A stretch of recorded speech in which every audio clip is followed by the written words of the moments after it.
and they will judge. Please welcome RC Munoz and Rich Asuncion. Hello. Ayan. So, tanungin natin yung dalawa. Ano bang type ng band music ang gusto nyo? Ako po, alternative. Talaga. Kasi Alternative. yun yung pinaplay nung high school ako eh. Sa influensya sa mga classmates, ganyan. Mga, Ikaw, RC. Ako po more on grunge-core music. Hardcore. Ano yan? Grunge-core, hardcore, metal. Ito yung mga punk na! Rock and roll! Ganon.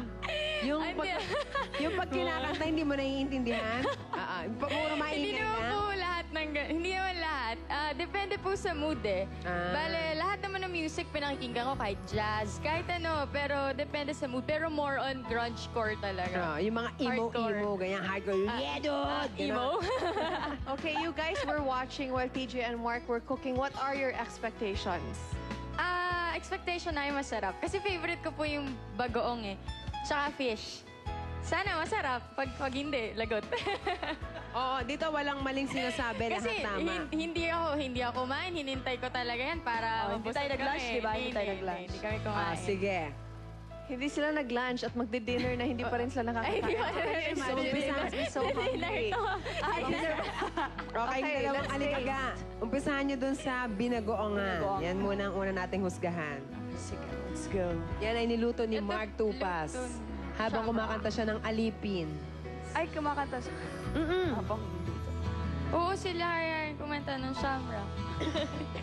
Tikman nyo lahat ha, the bagoong, the tomatoes, Okay. the pork. Ay, may tomato ba to? Sabi ni Rich, ano daw, kalabasa. Alam ko kasi kalabasa. Nag-orange yung kulay niya. Rich talaga. Ba't masabaw? We might have a problem here. Wait lang ha. Kain na kami.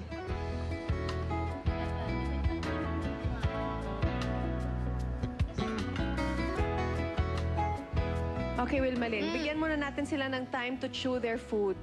Kawawa naman if we make them speak while they're chewing. Yung ano lang, no? Yung Ayan, baboy lang. nag-comment na. Sige. Oh, ano yung Matagal Rich? siya. Medyo matigas yung baboy, Opo. tsaka medyo maalat. Pero, Ano yung Pero ganun maalat? talaga, di ba? pero Maalat talaga talaga. eh. Bagoong. Sarap naman. Masarap siya, okay. Parang si Ryan Ross nasa harapan ko. Sino? Nagpa-violin. Crush ko yun eh. Gitarist na ng Panic at the Disco. Ano ba? Hindi ko sila may, gusto. Ikaw naman. ano, kasi may luto, sa amin kasi may luto ng bagong na medyo matamis-tamis. Ito parang, ano, Maalat. alat. Okay. Maalat. Maalat yung Masarap pa bagoong and then Pero you okay said siya. na medyo the meat is tough. Opo. Okay. Let's go to the kinilaw. Kinilaw, yes! Maalala ko yung sa amin kasi nagkikinilaw talaga kami sa Bohol. Di ba sa probinsya talaga ito. Bisaya ka ba, Sa- Rich? Yes! Bohol. Masaya man. Kaya maganda eh. Bisaya man. Tilawi, Ako tilawi. muna. Tilawi, Niluto ba to? Hindi, no? Ha? Hilaw.